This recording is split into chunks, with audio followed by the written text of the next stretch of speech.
तो नमस्कार दोस्तों, स्वागत है एक बार फिर से आपके और हमारे इस प्यारे से YouTube channel e learning for ever में। तो दोस्तों, पिछले वीडियोस में आपने देखे थे कि हमने BPSC 131 BA general first semester का फर्स्ट चैप्टर जो था राजनीति किया है, व्हाट इज़ पॉलिटिक्स, वो हमने उसके जो इम्पोर्टेंट क्वेश्चन थे जिससे आप 90 प्लस मार्क्स गेन कर सकते हो अपने इग्नू के एग्जामिनेशन में, वो हमने कुछ देखे थे।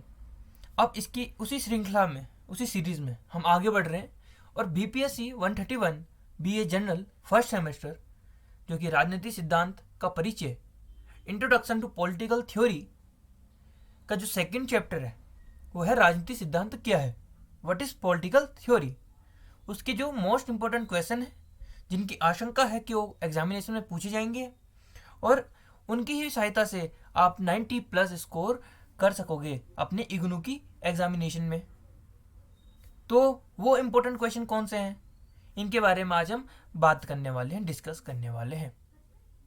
तो अभी तक आप इस वीडियो को देख रहे हो और अभी तक आपने हमारे इस चैनल को सब्सक्राइब नहीं किया है जिससे कि आपको बहुत सारी इन्फॉर्मेशन मिल सकती है, तो प्लीज़ इस चैनल को सब्सक्राइब कर दें, क्योंकि इस चैनल में हम इग्नू से रिलेटेड, यूपीएससी से रिलेटेड, आपके स्टेट एग्जामिनेशन से रिलेटेड, आपके CBSE, ICSE, Uttarakhand examination, UP board examination, आपके एनसीईआरटी में कवर अप कराएंगे।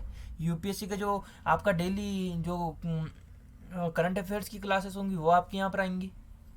आपको हर प्रकार की सुविधा इसी चैनल पर प्रोवाइड की जाएगी। तो आप सब्सक्राइब करो, इसमें आपका बेनिफिट है और आपका यहाँ पर कोई लॉस नहीं होने वाला, ये आपके गारंटी हम देते हैं। तो चलिए आज का सेशन स्टार्ट करते हैं।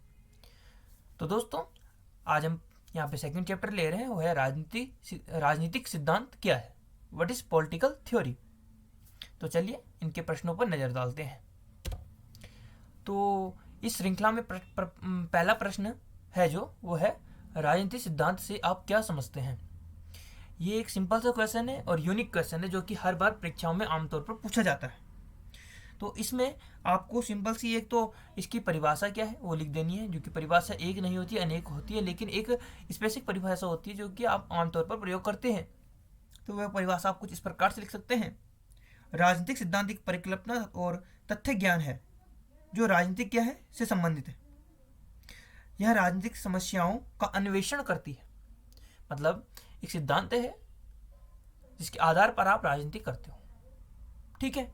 इसमें आप डेविड हेल्ड के विचार इंक्लूड कर सकते हो, जिससे कि आपका एक वजन पड़ेगा आपके आंसर में। और जब भी आप आंसर राइटिंग करते हो, तो मैंने इससे पहले वीडियो में भी कहा है और इस वीडियो में भी दोबारा कहूँगा कि आप लोग किसी न किसी विद्वान के विचार इंक्लूड करना ना भूलें अपने आंसर राइटिंग में, क्योंकि इससे क्या होता है कि इफेक्ट पड़ता है, आपका वजन पड़ता है और आपके जो आंसर है उससे लगता है, उसको देख के, कि टीचर उससे प्रभावित हो जाएगा, क्योंकि आप डिमांड को पकड़ रहे हो, फिर आपको पता है कि कौन सा विद्वान किस टॉपिक पर बात कर रहा है, इससे आपके प्रश्न पर वजन पड़ता है।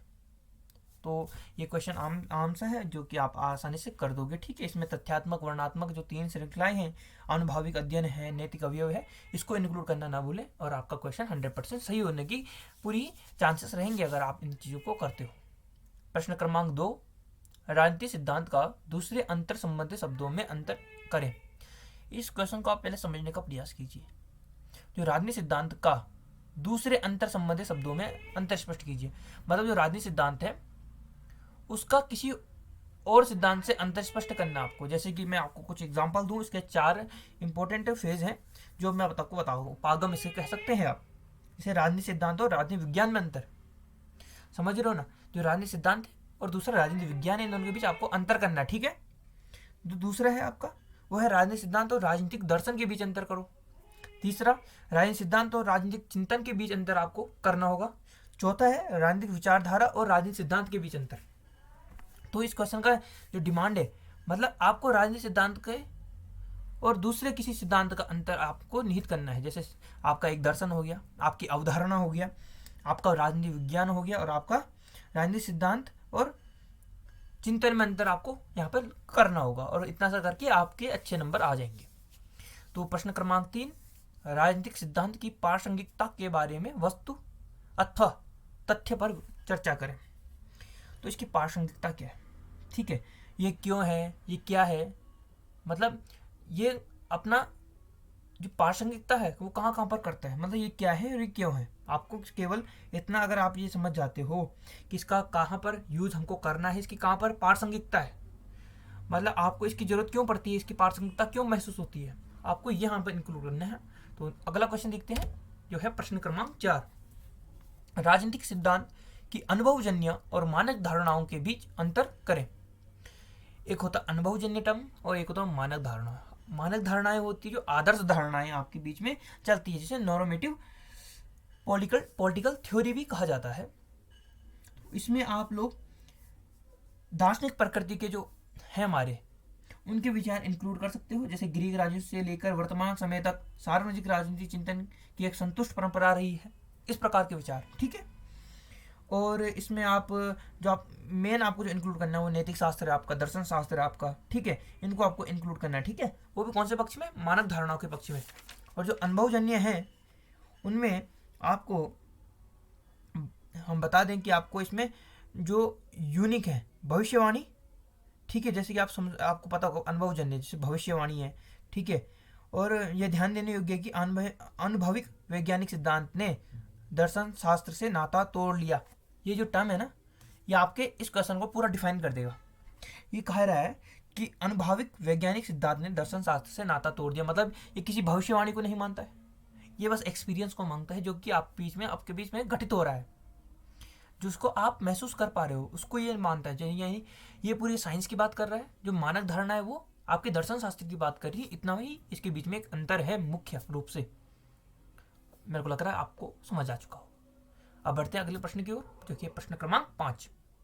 कुछ व्यापक चुनौतियों पर चर्चा करें जो समकालीन सिद्धांतकारों को एक साथ लाती है। वो कौन कौन सी व्यापक चुनौतियां हैं, इसके बीच में आपको चर्चा करनी है, जो कि प्रेजेंट टाइम में सिद्धांतकारों को एक साथ लाने में चुनौतियां प्रदान करती है, ठीक है। तो ये क्वेश्चन भी इतना टफ नहीं, इसमें आप कुछ कारण लिख सकते हैं, जैसे कि वर्तमान में राजनीतिक सिद्धांतीकरण जो हो रहा है वो भी एक चुनौती है। और जो दूसरा है वो है बड़े विवरणों की आलोचना, यानी जो बड़े बड़े विद्वान हैं हमारे वो विवरण देते हैं कुछ, तो उसकी आलोचना होती है। तीसरा है उत्तर सरकारवाद, ठीक है, हम एक ही सरकारवाद के पक्षधर होते हैं यहाँ पे। और जो इसके बीच में पक्ष हुए है अनुभवजन्य और तुलनात्मक, आपको यहाँ पे अंतर लाना पड़ेगा, जो कि समस्याएं हैं हमारे पास, चुनौतियां हैं, ठीक है। नेक्स्ट प्रश्न हमारा है प्रश्न क्रमांक 6। क्या आप इतिहास के बिना राजनीतिक सिद्धांत को समझ सकते हैं? ये तो उसी प्रकार का प्रश्न है जिस प्रकार हम कह सकते हैं कि आप दूध के बिना दही बनाने की सोच सकते हो। आप मानिए आप इतिहास के बिना राजनीतिक सिद्धांत की तो कोई आप समझ कैसे विकसित करोगे जब आपके पास पुरातन इतिहास ही नहीं है। तो ये बुनियाद होती है, एक इतिहास हमारी बुनियाद होती है, तभी हम जाके राजनीतिक सिद्धांत को समझ सकते हैं, ठीक है। तो इसमें आपकी हमारी जो परंपराएं होती हैं इतिहास की, इतिहास से तो हम इनको समझ सकते हैं। जो हमारे पुरातन राजनीतिक सिद्धांत हैं वो आज के टाइम से और पुरातन समय से कितने अलग हो चुके हैं। पुरातन जो राजनीतिक सिद्धांत थे वो किस प्रकार से थे, वो दर्शन शास्त्र से प्रेरित थे या वो वैज्ञानिक क्षेत्र से प्रेरित थे, वो किस चीज़ से प्रेरित थे, हमें इतिहास को समझकर ही या फिर इतिहास को पढ़कर ही हम उसको बाद में बता सकते हैं। ये क्वेश्चन आपको आमतौर पर पूछा जाता है और ये क्वेश्चन इंपॉर्टेंट भी है गाइस, क्योंकि इस प्रकार के क्वेश्चन से आपकी मानसिकता का परिचय मिलता है, एक परिचय जो आपका कॉपी चेक कर रहा होगा, ठीक है। तो ये क्वेश्चन आसान है और आप लोग इसे अच्छी तरह से कर सकते हो, ठीक है। तो नेक्स्ट प्रश्न के ऊपर बढ़ते हैं, जो कि प्रश्न क्रमांक 7। राजनीतिक सिद्धांत दर्शन शास्त्र व विज्ञान की विषय वस्तु को कैसे संसाधित करती है? जो राजनीतिक सिद्धांत है वो दर्शन शास्त्र, फिलोसफी और विज्ञान की विषय वस्तु, साइंस की जो विषय वस्तु है को कैसे संसाधित करती है, मतलब आपस में जोड़ती है। तो दर्शन शास्त्र में आपको पता ही होगा, जैसे कि कुछ 3 प्रश्न मैं लेता हूँ, जैसे कि मैं क्या जान सकता हूँ, प्रश्न मार्क वाचक चिन्ह, मुझे क्या करना पड़ेगा, क्वेश्चन मार्क, मैं किसकी आशा कर सकता हूँ। ये दर्शन शास्त्र के पहलू हैं, उपागम है, जो हम आमतौर पर पूछते हैं। क्या इनकी साइंस की टर्म में यूज हो सकता है, आपको ये चीज़ पता करनी है। तो निश्चित रूप से यूज हो सकता है। जैसे रसायन शास्त्र आपको पता है, भौतिक शास्त्र पता है, आपको गणित पता है, उसी की तरह ये भी एक राजनीतिक सिद्धांत भी एक विज्ञान हम कह सकते हैं इसको।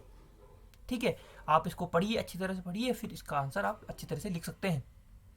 तो अगले प्रश्न की ओर बढ़ते हैं। प्रश्न क्रमांक 8, राजनीतिक सिद्धांत के किन्हीं दो उपयोगों पर चर्चा करें। ये क्वेश्चन बहुत इजी क्वेश्चन है और पूछा भी जाता है प्रश्नों में, पेपरों में, और ये आप लोग आसानी से कर दोगे। किन्हीं दो उपयोगों के बारे में आपने बताना है। बहुत सारे उपयोग हैं इसके, जैसे कि आप एक उपयोग ये बता सकते हो कि राजनीतिक सिद्धांत का विश्लेषण की तकनीक के रूप में उपयोग, विश्लेषण की तकनीक के रूप में उपयोग। ठीक है, जो दूसरा होगा वो होगा संकलात्मक स्पष्टीकरण के रूप में। ठीक है, ये दो आप उपयोग लिख दीजिए और आपका आंसर रेडी हो जाएगा। जो नेक्स्ट प्रश्न है वो है प्रश्न क्रमांक 9, राजनीतिक सिद्धांत के महत्व का वर्णन करें। इसका वर्णन संक्षिप्त में करना है, ठीक है आपको। तो इसमें वर्णन 4-5 वर्णन है कुछ, ठीक है, वो आप लोग अच्छी तरह से कर देना। और आपको पता है कि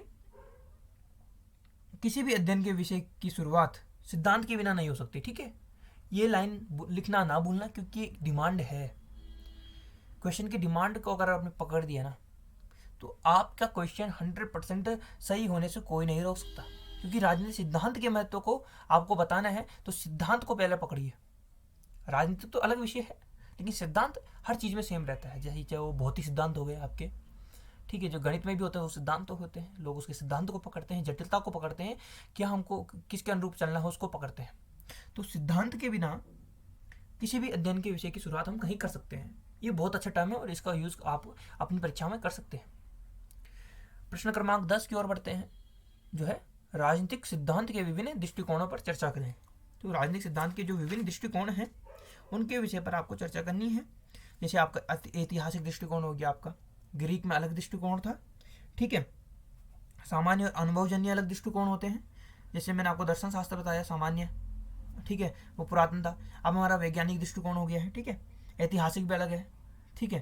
जैसे सेवाइन के इसमें विचार आप इंक्लूड करिए, कोवानान के विचार इसमें इंक्लूड कीजिए आप लोग, ठीक है। तो आप लोग इसमें अच्छा कर दोगे, ठीक है। आपको पढ़ने की आवश्यकता है, वो पढ़ना आपको है, हम एक गाइडेंस आपको दे रहे हैं, आपको उसके अनुसार चलना है। अगला प्रश्न है, आधुनिक राजनीतिक सिद्धांत के मुख्य अभिलक्षण को स्पष्ट करें। जो आधुनिक राजनीतिक शास्त्र है उसके मुख्य अभिलक्षण को स्पष्ट करना, ठीक है। शायद यहाँ पे अभिलक्षणों होगा, वो आप लोग देख लीजिएगा, अभिलक्षणों को स्पष्ट करना है, ठीक है।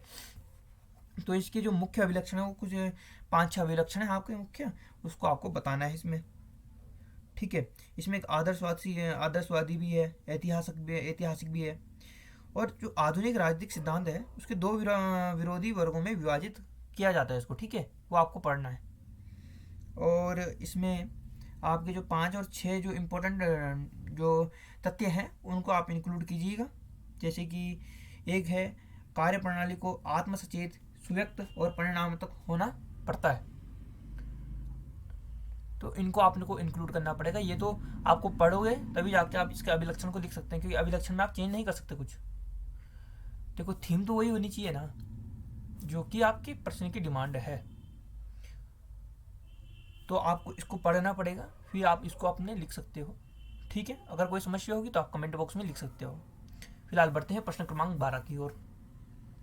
समकालीन सिद्धांत की मुख्य विशेषताओं का वर्णन करें। आज के ज़माने में कौन कौन सी समस्याएं चल रही हैं सिद्धांत की, उनको आपको बताना है, ठीक है। मुख्य विशेषताएं कौन कौन सी यहाँ पे हैं, तो इसमें आप रोल्स के, नोजिक हो गए, हेबरमास है, इनके विचार आप इनको इंक्लूड कीजिए। और जैसे कि 1970 के बाद अमेरिका का उदाहरण दीजिए, या आप यूरोप का उदाहरण दीजिए, फिर अन्य देशों का उदाहरण दीजिए। और इसमें 5 या 4-5 आपके कुछ विशेषताएं हैं, उनको आप लिख सकते हो। प्रश्न क्रमांक 14 की ओर बढ़ते हैं, प्रश्न क्रमांक 13, वो है राजनीतिक सिद्धांत के पुनरुत्थान पर चर्चा करें। तो इसका पुनरुत्थान किस प्रकार से हुआ वो हमको बताना है। तो पुनरुत्थान जो इसमें आप डेविड ईस्टन हो गया, एल्फ्रेड कोबानन हो गया, इनके विचार आप इंक्लूड कीजिए, ठीक है। और साथ में इसके जो वोगलिन थे, इनका विचार भी आप इसमें ऐड कर सकते हो। मिल है, लास्की हैं, और लियो स्टार्स, इसमें आपको विचार इंक्लूड करना बहुत ज़रूरी है, क्योंकि आप सिद्धांत बता रहे हो। सिद्धांत को कौन बोलता है? एक विद्वान बताता है। तो विद्वानों के जब तक विचार नहीं होंगे तब तक सिद्धांत की प्रमाणिकता पर प्रश्न चिन्ह खड़े होते रहते हैं।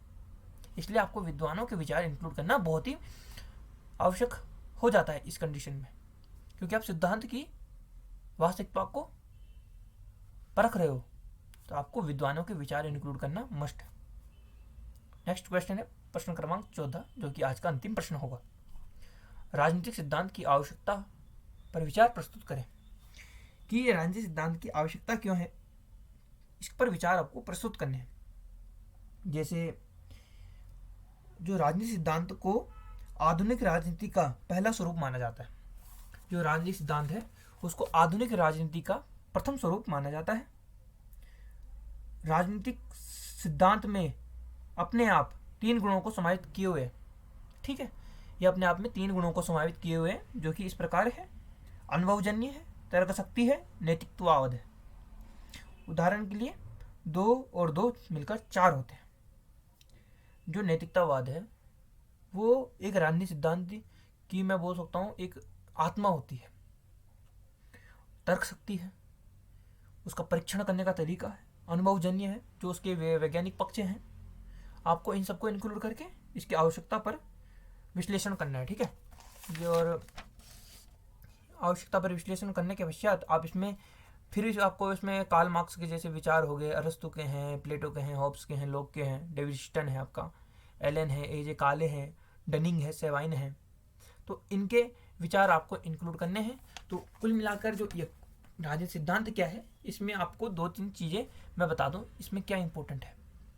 इसमें क्वेश्चन है, जैसे कि आपने देखे होंगे, पहले के क्वेश्चन देखे हैं, ठीक है आपने। तो इसमें क्या था, जैसे आपने स्टार्टिंग से देखा होगा, तो इसमें एक तो आपको इतिहास के बारे में थोड़ा बहुत नॉलेज होना चाहिए। आपको एक राजनीतिक सिद्धांत की परिभाषा आपको आनी चाहिए, और राजनीतिक सिद्धांत की जरूरत हमें कहाँ पर महसूस होती है वो चीज़ आपको पता होनी चाहिए। एक अनुभवजन्य और मानव धारणाओं के बीच आपको अंतर आना चाहिए। आप आज के ज़माने में आपको कहाँ कहाँ पर इसकी आवश्यकता महसूस होती है, कौन कौन सी चुनौतियाँ आपको दिखाई देती हैं, वो आपको पता होना चाहिए, ठीक है। और यहाँ पे जो मेन चीज़ क्या थी इस चैप्टर की, वो है आपको जो भी विद्वान हुए हैं जिन्होंने राजनीतिक सिद्धांत की गुणवत्ता को बताया है, उनके विचार को आपको अपने आंसर शीट में इंक्लूड करना बहुत ही आवश्यक है, क्योंकि सिद्धांत विद्वानों के बिना नहीं हो पाता। सिद्धांत को सिद्ध करने के लिए विद्वान होते हैं, और विद्वानों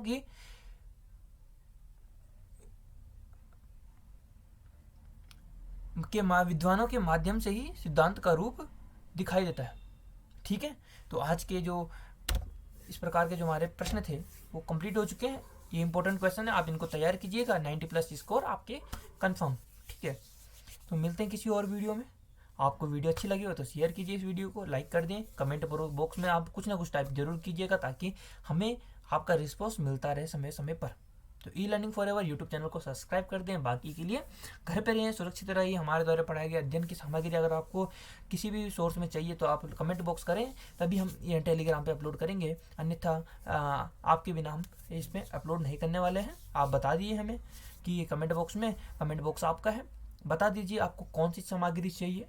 अगर आपको नोट्स चाहिए स्पेशल हैंड रिटन, वो भी मैं आपको दूंगा अगर आप कमेंट बॉक्स में करते हो, ठीक है। फिलहाल के लिए आप सुरक्षित रहिए, स्वस्थ रहिए, और अपनी स्टडीज़ को कंटिन्यू कीजिए, क्योंकि प्रिपरेशन के दौरान स्टडी भंग नहीं होना चाहिए, ठीक है। Okay, thank you.